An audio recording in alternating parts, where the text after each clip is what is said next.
every team I've met so far always used Scrum, but. So they always, we're using Scrum, but we're not doing this or that, but we're not, this thing doesn't apply to us. So I think that points towards that. Even though Scrum has a couple cool ideas, it's not a perfect match for game development. So we all know that game production is super hard, but what makes it even harder is that there is no dedicated framework or methodology built around games. So what game studios tend to do is they borrow from existing frameworks and then they build their own structures. And even then, those structures are not necessarily shared between studios, so it's kind of hard to understand what the best practices are. So that's why I forced Riad to do this video and unpack some of this. Riad has worked in games for the past 20 years, first in AAA, and then he ran his own indie studio called Machine Bench, where they released the Curious Expedition games and the Mother Machine. Riad has deep hate for Jira and most other project management solutions.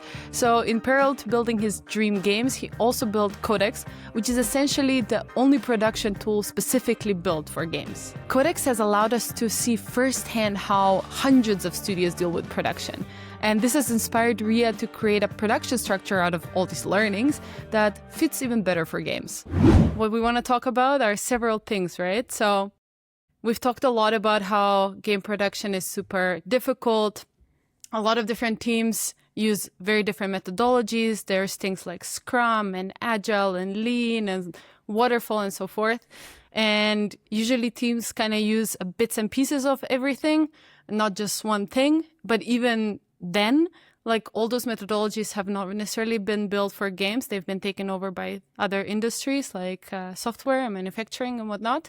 So that means none of those frameworks actually work perfectly. They work fine to an extent, but there's something missing there. And I think you have a lot of great opinions of what that could be, or maybe some solutions or things to get us into like thinking of different directions. So what I want us to do is like unpack all of it. Look into what those methodologies are first, understand like what works, what doesn't work, how they're being used in the teams, and then talk about what the missing pieces could be or what the sort of like the alternative to some of the gaps are. So to get things started, maybe you can give me just like a general understanding of what makes game production so difficult and what does it make it different to like software development, for instance? Yeah, okay, so that's a lot to go through. Yeah, but let's do it. It sounds like I think it's a good exercise. So what makes it different? I think what excites me about games in general is like this convergence of art and technology. And games have really, they're special in a way that we are trying to invent something new every time. That's kind of the art aspect of it. So by nature of games, there's usually not a strong template that we can just repeat over and over again. So there's a big degree of discovery and exploration in the game development process.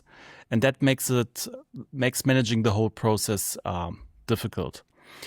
But so you have this exploration aspect and this uncertainty and so on, which other software might also have. Like if you're doing a startup and so on, you also don't know exactly what you're building, right?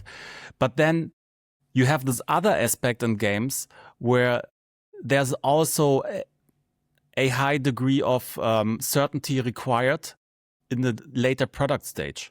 So so when you're working on a software or on a website, for example, you will just churn out like different versions like every week or every month or so. And you just like, if you're creating Facebook, for example, you're just like constantly reiterating and just trying like a live service product, right? And that's different for games where you kind of have to project maybe 2 years in advance already. This is like how long the budget will allow us to go. And in 2 years, we have to release something. And you have to coordinate with marketing and so on. So what makes games difficult is, I think, this mix of being very like a very explorative workflow, but also one that requires a lot of like landing on a specific time and place with a polished product. And that mix makes it really hard.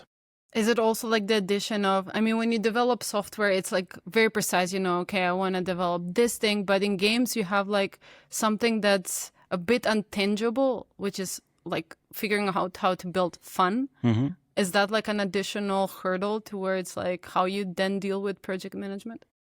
Yeah, absolutely. But I think also in a startup, you don't have fun, but you have this product market fit, right? So where you're trying to, and you don't know usually in advance what it is. So you're trying to kind of find your way towards it. But the way you do it is usually iteratively, where you just release a new product every month, for example. And that's different for games, right? But for games, even if you do early access, when you go into early access, you want to have figured out kind of the direction that you're working on, and you want to have something that's already a bit of fun. And I feel that's different. Kind of the way games are distributed, unless it's dependent on the industry in the games industry as well, right? Might be mobile, might be web or other distribution channels, but especially if you're working in premium, if you're doing a console game and so on, you have to, it's kind of working on a website now and saying in 2 years the website will be done. Mm-hmm. And by that time it will solve all the wishes that you would have from this website and so on. And that's pretty crazy with the amount of assets that you need in the game and so on. So I think ultimately you could boil down the difference between games and other products is that games also have these product stages. So they go through pre-production. It's like a model we took from the games, from the movie industry. So they go through pre-production, before that even ideation, and then after pre-production they go through production and then post-production and so on. And at each of these different stages you might have different needs and work styles. And that's something that I feel is very different from most startups, where you are kind of you remain more in one way of working. That also makes it more difficult into like using maybe one methodology for game production. But before we jump into that, let's unbox like one thing at a time. So let's start with Scrum, which is maybe like the most widely known methodology. Can you walk me through what it is, maybe in like a shortened version, where it comes from, and then how is it used in games? Mm-hmm. Yeah, Scrum is probably the most popular agile methodology. So agile is a word for a couple of principles that some smart people came up with, where it's you can look them up, but it's kind of the idea that people are more important than processes or like adherence to strict rules, that you want to have like in-person communication over documentation and so on. So there are a couple of ideas there, and Scrum is one of a framework within the agile world, which is probably the most popular framework. And with this framework come a couple of best practices or ideas, where when you use those ideas, you could say you are using Scrum. The one I feel is the most popular or the most important one is the idea of doing sprints. So you do sprint is like a work cycle of 2 weeks, 1 week, 4 weeks, whatever it is, usually 2 weeks in most teams.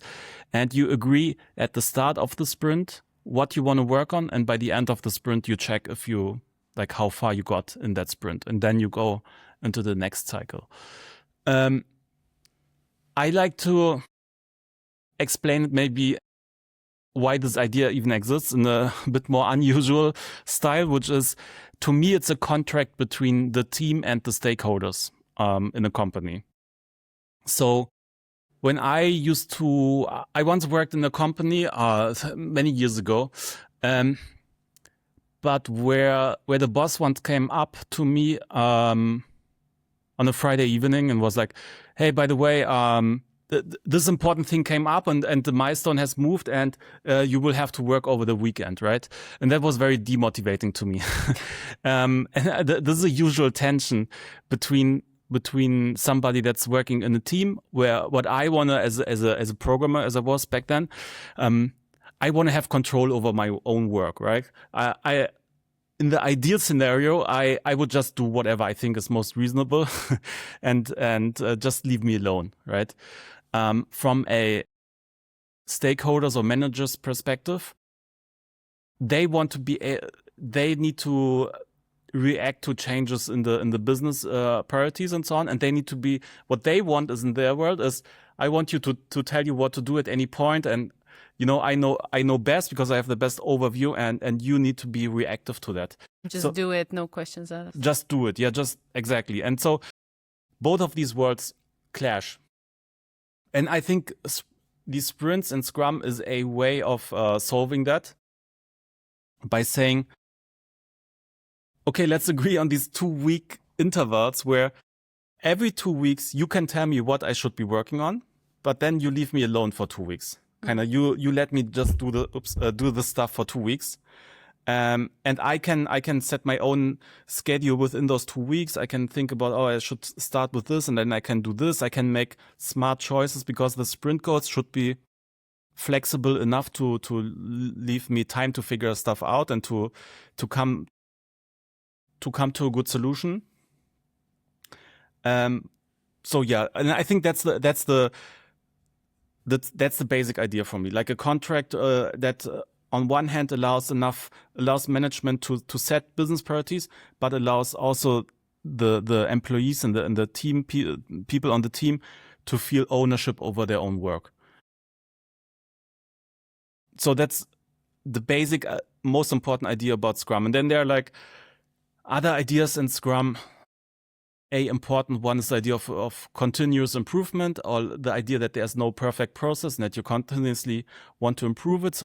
A method you use for that is a retrospective, kind of meeting where you look at your process and you try to optimize it further. Like in games industry, a lot of people also know these postmortems, which are usually after a project. Retrospectives are happening more often than every 2 or 3 years. So yeah, those are a couple of basic ideas about Scrum, and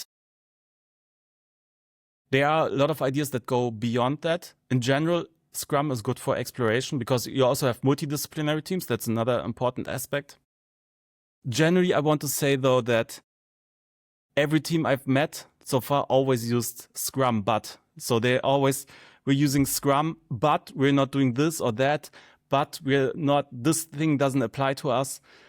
So I think that points towards that even though Scrum has a couple cool ideas, it's not a perfect match for game development. So what are the setbacks of Scrum? Like, what are the disadvantages that kind of don't fit game production in itself? Yeah, so one of the things is that Scrum doesn't care about game stages or product cycles. So it doesn't know about pre-production, production, ideation, post-production phases, and so on. And that means since it doesn't know about it, it cannot adapt itself to those different stages. And I feel in game development, there is a difference in the stages. So you will have during pre-production, you're more in an explorative mode of working where you want to work very iteratively and so on. And then when you go into production and you have figured out, okay, we need these 300 assets. We want to have like 5 levels, 3 racing cars and so on. Kind of the operation or the mindset of the team should switch towards let's just get this done and power through these assets as quickly and efficiently as we can. And Scrum has a problem like switching to that work style. There are other methods that have less waste for going after this objective. I would like to talk about the next methodology, which is Kanban. Can you do the same, like outline what it is and what the advantages of it are first, or how is it used right now in game development that fits production? Yeah.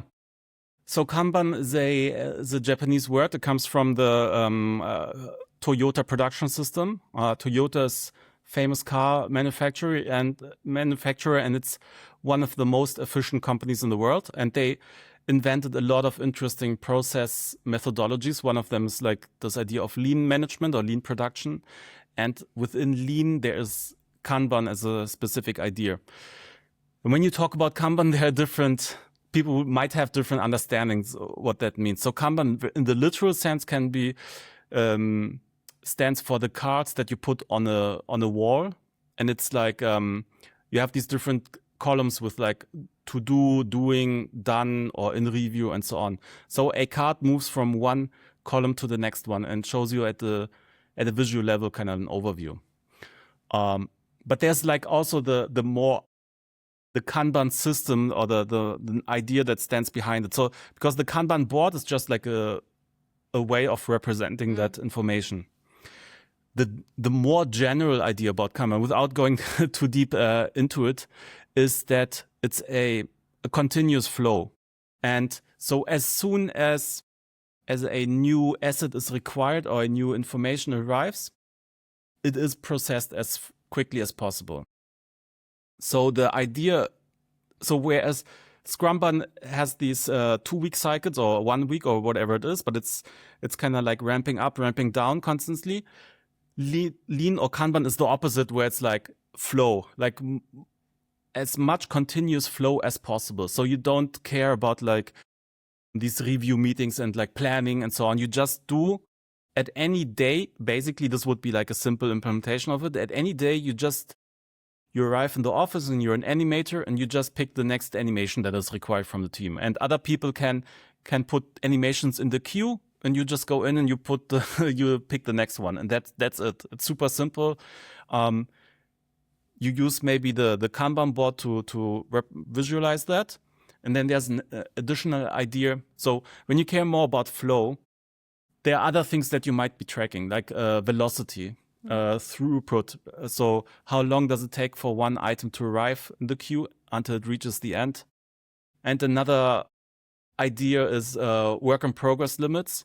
Is the idea that each column shouldn't have more than X cards, like more than 5 cards or something, because you don't want to like overbear the system. Like this comes from the idea that in an actual factory, like a car factory or something, there may be like 5 machines available to do a certain piece, and there's no point in trying to create 10 pieces at once when there are only 5 machines, right? So you have to rate limit kind of each column on the board. But this is a good idea even like in software, because instead of having like 30 items in progress and you then figure out, let's say somebody is creating all the assets for a level at once, and they put all the assets into the process, and they all 30 go into modeling first, and then all 30 go into texturing and so on. If you then at some point notice a mistake or a problem in the process, in the final stage of creating the asset, for example, you realize, oh, it's the wrong scale. Once we put it in the level, it's actually, we made a mistake. Now you have to recreate all 30 assets. You can throw away a lot of work, right? So that's also one of the ideas of Lean, is trying to avoid that by having kind of these throughput limits of, you shouldn't be batching specific steps too much. You should rather have a continuous flow. When does it make sense to use that methodology? I think it makes especially sense in the later production cycles. Like during pre-production, you don't know how your factory looks like. You're trying to build a factory. Then when you go into production and you're trying to use the factory, then it makes more sense to switch into Kanban. But I think in reality, you will usually have a mix of different aspects.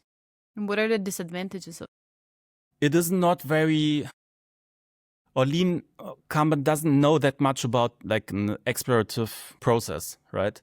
It assumes like you have an understanding of what you're building and how much of it you're building and the throughput and so on. But it doesn't help you really like design what you're even creating and so on. So for that, something like a sprint structure is actually a good model. So I think in reality, what you'll see is kind of a hybrid model where during pre-production, you might be using more of a Scrum thing. During production, you're switching towards Kanban or Waterfall or something. But even within those stages, I wouldn't say you would probably want to switch 100% into Kanban, because every game that I've been working on, there are product stages It's pre-production and production and so on, but it's also not 100% clean cut, right? It's not where you go into production and then everybody is like, oh, okay, we figured out the game. You're still experimenting with stuff. You're still trying new gameplay mechanics and so on. But just the amount of room that you have for that exploration at later stages shrinks over time. So it's more like a gradual shift, I think. You just mentioned Waterfall. It's also another methodology that sometimes gets a bit of a bad rep. Can you explain a bit like what it is, when it's used, what's the advantages first? Yeah. So Waterfall is really old school. It's like one of the first project management ideas that we tried in software. And the idea is this rule of kind of 10x. The cost of changing something rises 10x with every kind of step in the implementation process. You can attribute this also to the construction industry, for example.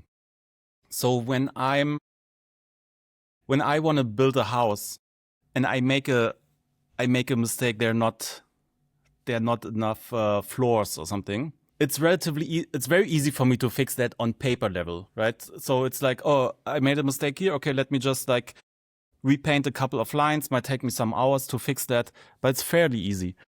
If I discover that in the next stage, when there's the concrete poured into the ground and there's like the foundation laid and so on, the same mistake is like 10 times more expensive to fix.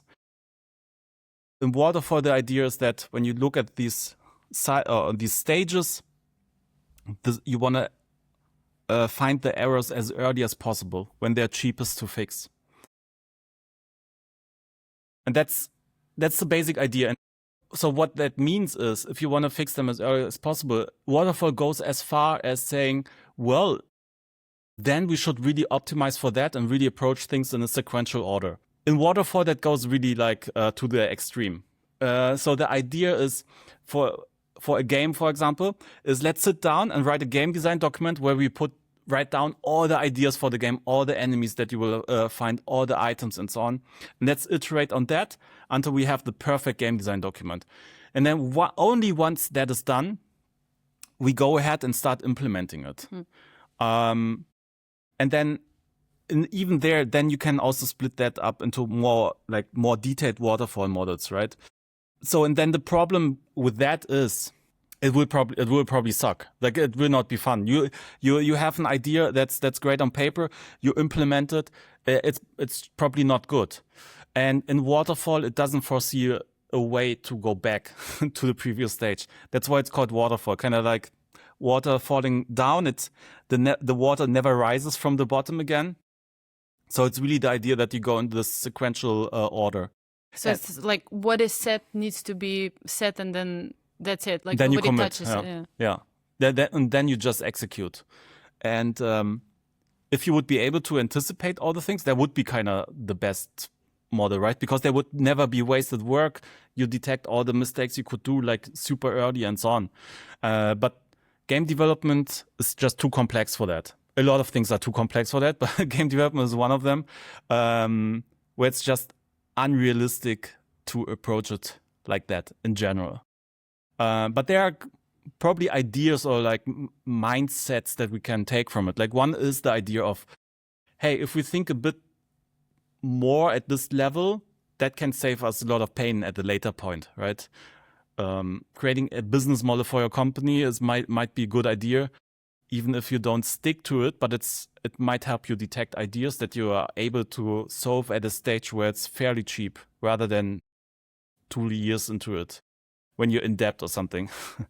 So it's in that sense, when you have a high certainty about the game that you're making, like you have gone through pre-production, you are into production, you know exactly what you're building, then you could approach individual things in that production phase with Waterfall more likely. For example, we are making a racing game. We know we are making a racing game. We know kind of how big each level is or how big each racetrack is.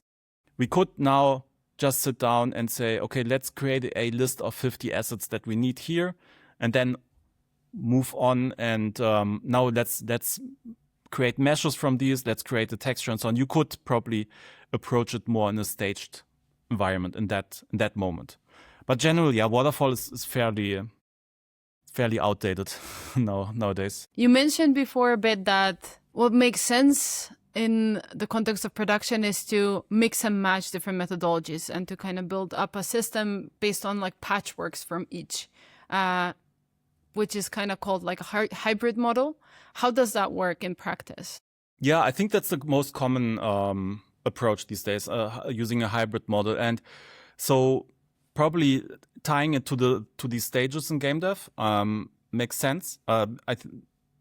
Those are really important for game development. So using one model in the pre-production versus another model in the production, it makes total sense. And probably if you do that, it would make sense to, in the pre-production phase, to use something that's a bit more iteratively and explorative, like Scrum, and then at the later stages go more into like Kanban or Waterfall style. And I think even in within those stages, you would probably even there mix it. So one thing that I've seen, especially in AAA, is something which is kind of like a embedded specialist, or I like to call it envoy, because I think it sounds cool. But it's the idea that you have departments like maybe a art department that's really good at churning out assets. So you want them to be focused on flow and velocity. So it's good if they work on a Kanban style. But at the same time, you're still iterating and testing new gameplay ideas and like new specific level scenarios and so on. So you want to do that in an explorative style. So, and the way you bridge then these both worlds is by using embedded people. For example, in the gameplay team that's iterating on something, according to Scrum fashion, you want to have it multidisciplinary. You don't want it just to be like one game designer, right? It should be a game designer and a programmer and an artist and so on. Everything that you need, AI programmer, everything that you need to test this one thing. And then it's good if they have an artist with them. The problem if they have the artist fully locked into just the sprint or this team is there will be phases where the artist is maybe not as required constantly. Like in the first couple of days, maybe they're just iterating or they're implementing a basic idea and they don't need an animation yet. So in that time, the artist would sit idle. So there are like this embedded model where you kind of borrow somebody from like this lean, a Kanban factory. They come in, they assist you, they front load like design requirements that they have. But then when they're not needed, they can go back and work really on the next item, on the next animation or texture and so on that they need to create. So there's a lot of ways you can mix and match these different techniques and kind of try to take the best of everything. And I think that's what most companies are doing anyway already. But I also think because of this, a lot of companies are constantly reinventing how to do game production. There isn't, outside of these terminologies and methodologies that we have borrowed from other industries, there isn't that much specific game industry methodology exchange or knowledge.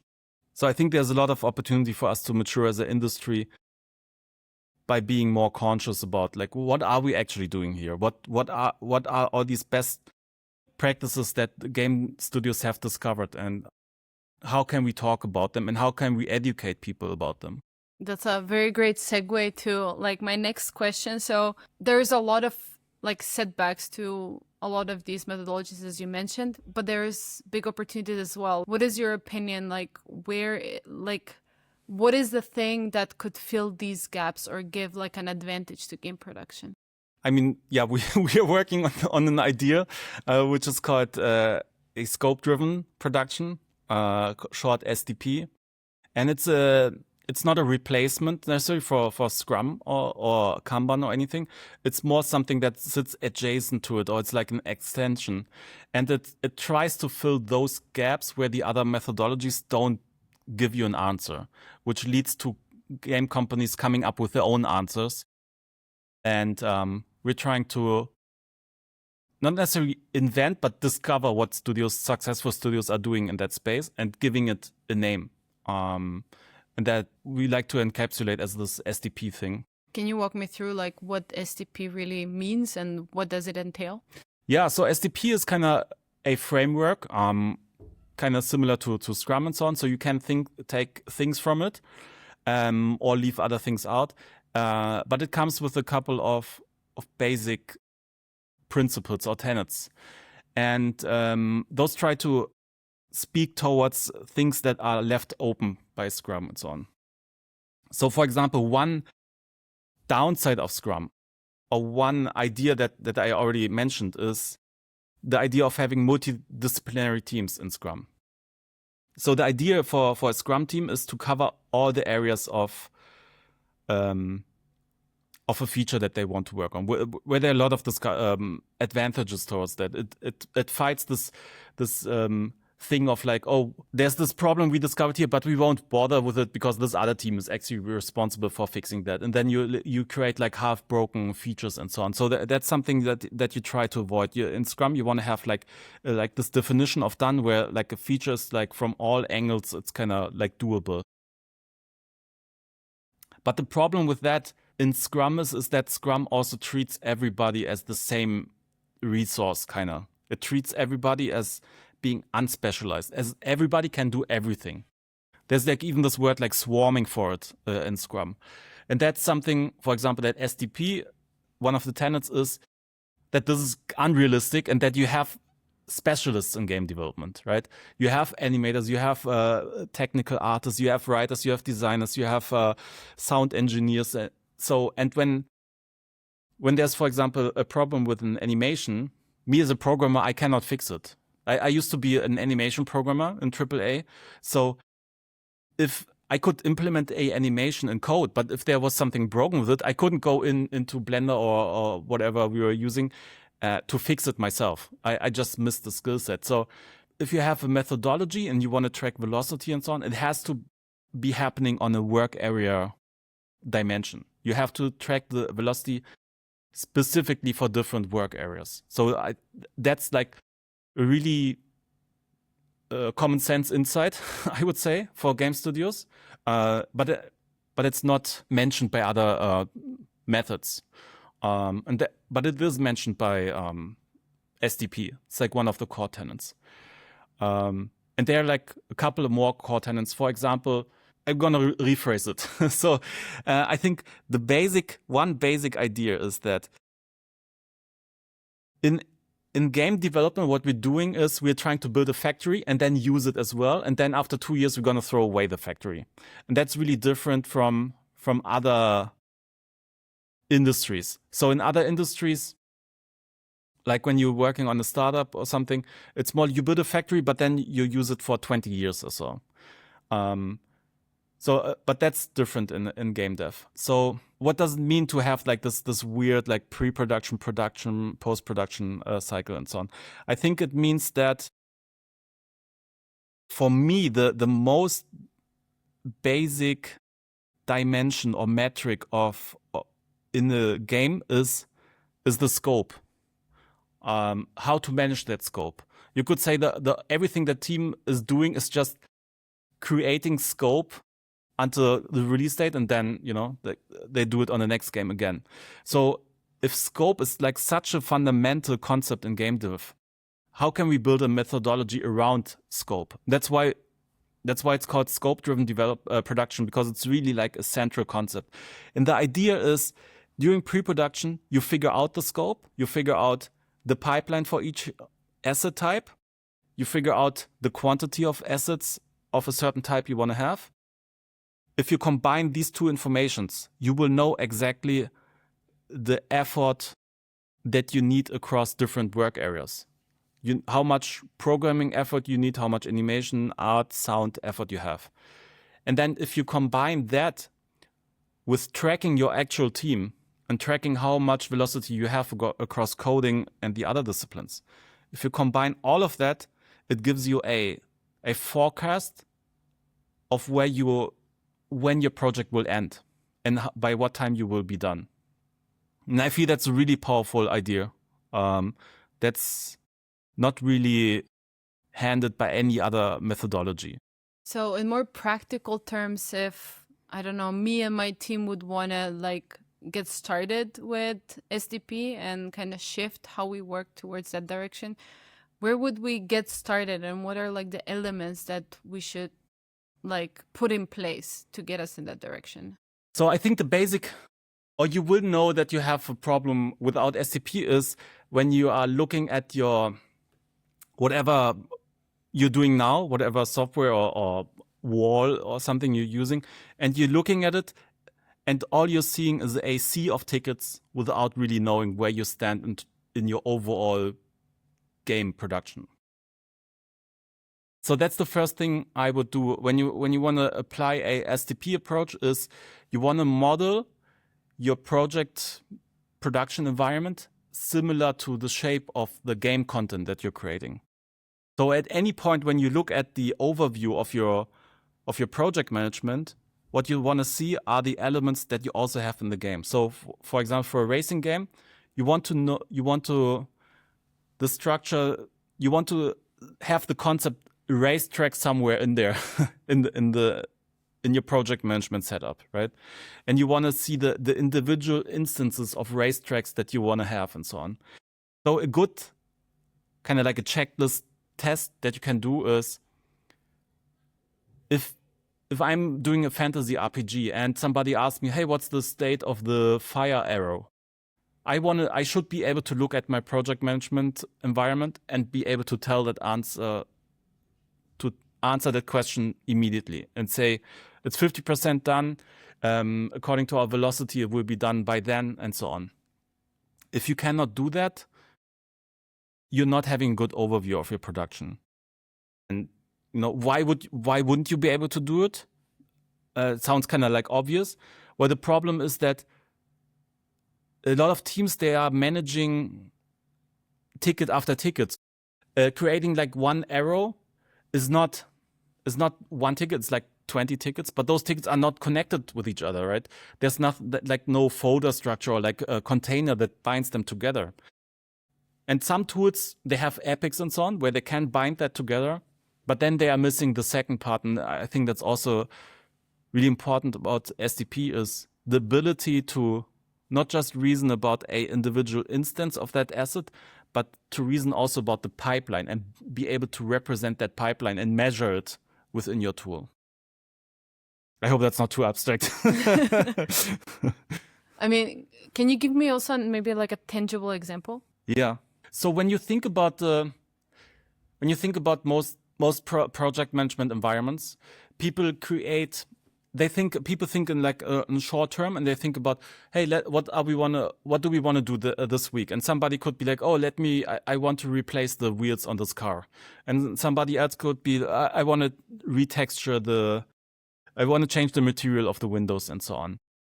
So you look like really closely at like very specific changes that you're doing, but what you're missing is kind of the ability to step out, to zoom out, and look at the overall production that you're running and the overall state of, okay, you're working on this specific detail of this one car, but there are 20 cars in the game. All of them go through this specific pipeline. These 20 cars, they are in 5 different biomes or something, and you want to have like this overview of everything. Because only if you get into this overview or big picture state, you can start looking at the scope holistically. And that's, I feel that's where a lot of games fail. I mean, scope is really so difficult to get right.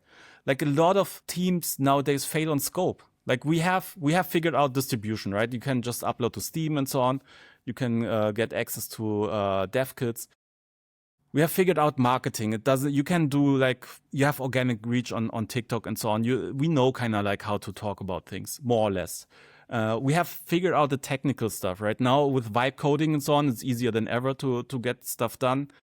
There are like so many tutorials about how to use Blender and so on. So we have figured out so much, but yet you will see teams fail on creating like a good scope for the game. Like it's often overscoped. That's the most common problem. It's overscoped. It's trying to do too much. What's the downside of trying to doing too much is a lot of areas will be undercooked, or because you're not projecting far enough into the future to understand. Okay, I can do these 10 things, but they're all like mid. Instead, I should have focused on these 3 things and make them really strong. And to have that kind of reasoning and that kind of discussions in the team, you need to have really good understanding of scope. And to get to a good understanding of scope, your project management should help you get there. And it should help you have a high-level overview of the scope that you have in the game. And scope means it's representing the content in your game. So that's the very first mismatch. If your project management doesn't follow the setup of your game, it's already, it cannot work right in the terms of like serving that function that I just explained. You can still manage day-to-day tasks. You can still like handle handovers and stuff like that. But as a game studio, you want to have this big picture. I feel that's really important business information for you to have. So SDP offers basically a bit of like a solution for that. So you scope it out, but on a high level. So you don't do waterfall where you kind of dump everything out and expect, okay, this is kind of what we're doing. So it's more high level, but the picture can be seen from the whole team. So you can assess, okay, what is more important or where things should be tweaked, or if I take something out, how would it influence other things, right? Yeah, it's high level and low level at the same time. It's kind of a way of it's a framework for how to achieve that, like both of these levels. So how, like, what would be the more pragmatic thing of like how can I know how far to go with it, or when is it enough in terms of like when I'm setting my scope? You mean like in terms of your game scope? Yeah.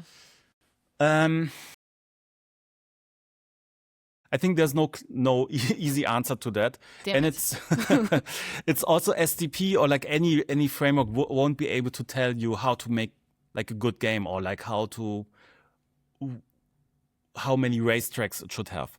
But it can tell you, it can inform you how many racetracks you will be able to achieve within the 1 year that you have left. And it's up to you to decide, should we have 5 racetracks or should we rather have more cars, for example? And it will highlight those points so that you as a team can make that decision. And I think it's more about that, to give you the information to make those decisions. Otherwise, if you don't make those decisions, just time will make the decisions. Like there will be chaos. There will be no consistency in the decisions, and you end up with things that like scope creep, and half-baked games, or games that even get canceled in the worst case. I'm kind of sold on the theory, but if I want to get things started, what would you say I should do in terms of like first steps, very pragmatically? Yeah, so when I set up a new game project, or if I talk to other game studios, there's a certain set of steps that I recommend, and that are really fairly straightforward. So the first thing is I would identify the work areas I have in my team, the departments, basically like coding, art, and so on. So I would create a list of and writing all the work areas down. It depends really on your team, right? The second thing is I would write down all the types of assets I have in the game. Or I like also to call it like player-facing components. So, and it's important not to write down like a specific instance of those, but the types. So for I'm doing an action RPG, so a asset type would be a weapon, and then instances of that, would be like what is a good weapon? It's a crossbow, a sword, a dagger, and so on. But it's you want to identify the basic types, and then in my fantasy RPG, I have characters, I have environments, I have buffs, and so on. So I create a list of those. And then for each of these asset types, I want to think about the steps that I require to implement a specific instance of that. So for a buff, for example, I will have some gameplay code to, implement the effect. I will have some VFX. I will have some sound effects. I will need like some UI because it will show up as an icon in my interface and so on. So I want to write down those steps. And this gives you kind of a very basic layout for your system already that you can do a lot with, because this will allow you to basically, for each instance of like, if you load the game, you just look at the game, everything that you will see, you can basically now put into a folder somewhere.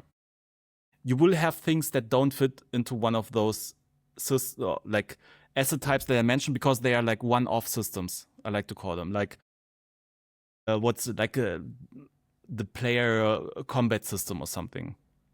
For those systems, you can put them into like a general folder, like gameplay systems and so on.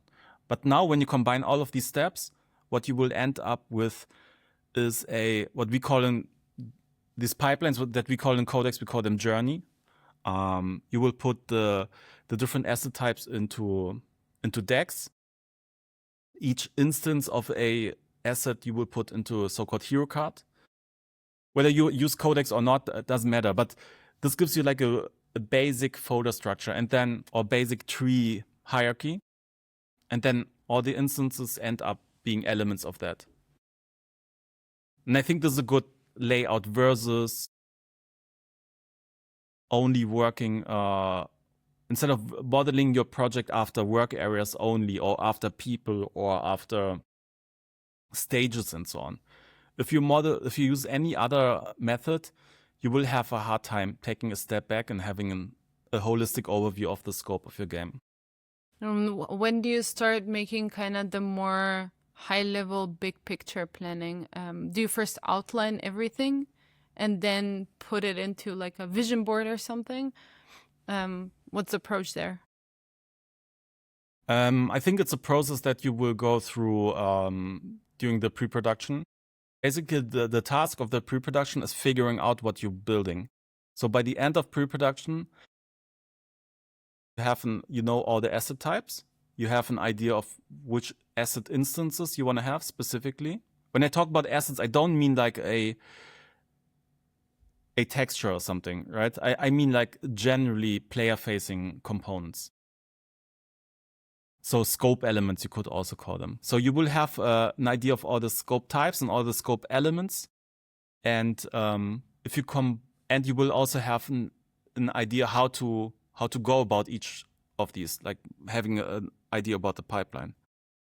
And then if you manage to do that, you basically have reached the end of pre-production, and you can go into production, and you will have, once you start merging in the velocity information and so on that you get, theoretically you will have a really good overview or projection of exactly what you can achieve by the end of the game production.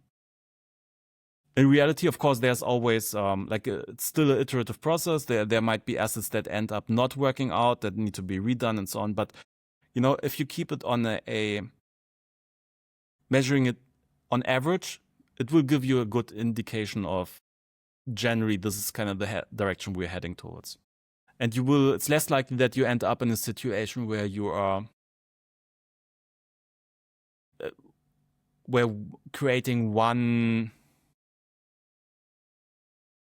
asset takes like a year, and then you realize, oh shit, but we were supposed to do like 10 levels, and we will only be able to do 1.5 levels and so on, right? So those things happen.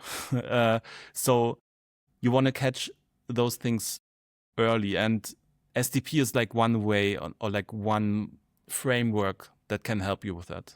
You mentioned a bit that, tooling, you can use all sorts of different things. At the end of the day, it's more like how you approach it and what you use, but it could still be helpful to use something that would help you with that framework. Like Codecks, you decided to work on it because you couldn't find anything that fit to what you needed when you were building your games with Machine Bench. and SDP kind of derived out of it, or Codecks derived out of SDP, however you want to twist the circle. But what was the motivation there? Why do you think that Codecks has an advantage over other tooling based on kind of the formatting? Yeah, I think it's I do think Codecks has an advantage, but it's kind of a bit unfair advantage because just the other production management software is not made for games, right? So they cannot laser tailor it towards that degree towards game development. And I think, of course, then we have Codecks has a big advantage by being able to make like so many educated decisions around that and assumptions about how you want to work. And it goes even beyond that. I think what we're trying to do with Codecks is not to be like so flexible where we leave you alone with the process. we want to be kind of guiding or opinionated. We feel like we've seen so many game studios and have so many customers and like so many years of experience in the team that we have a certain philosophy.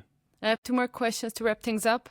One is, do you think there is a necessity for like a mindset shift with like game teams that would help in terms of like how production is being dealt with? And if so, what do you think should be kind of reconsidered to make maybe things a bit easier or to push things in the right direction? Here's something general about the games industry. I wish there would be like a bit more exchange about these best practices. So I think a mindset shift that I would like to see is that this feels really difficult making games. The process feels really difficult. We don't have all to reinvent the wheel constantly. And when I talk to studios, every studio says they use something like Scrum but. But what that but part is, why is that but part even there?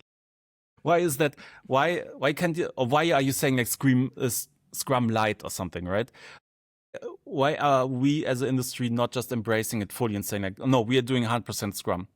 Because we won't, because it's not working for us. We have to come up with like patches and hot fixes to the process. We have to come up with ideas that handle the stuff that's not working well in Scrum or any other. I don't want to like shit on Scrum too much, but it's about any of these methodologies which are not originating from the games industry, right? So I feel we as an industry should not just accept that and just say, well, it's art, like nothing you can do about it, right? Because I do feel even like the most creative and artful projects, they often fail on this boring kind of process stuff. So we should try to fix it. We should try to improve it. And so the mindset change I wish for is to recognize that we can do better and we can talk more about this stuff and we can exchange on these best practices and so on. And then if something like SDP, where we just encapsulate a couple of best practices that we're seeing and maybe adding like 1 or 2 more innovative ideas, if that can help with maturing the whole industry understanding of this area, I think that's awesome. If there's just one thing that you would love teams to get out of this conversation, what would it be? Scrum sucks. It's hard to tell. I think sometimes we as an industry, we feel kind of like a bit of an imposter syndrome as an industry overall, where we feel, oh, we're not doing Scrum right, or we're not doing the processes right. And like, it's probably because we're not educated enough and so on. And, I do feel really strongly that it's not us having failed Scrum, but it's like Scrum having failed the industry. It was never... Cannot complain too much about it because it was never designed specifically for the games industry, and it's like a overall, like more of a framework rather than this like really specific set of practices you should be doing.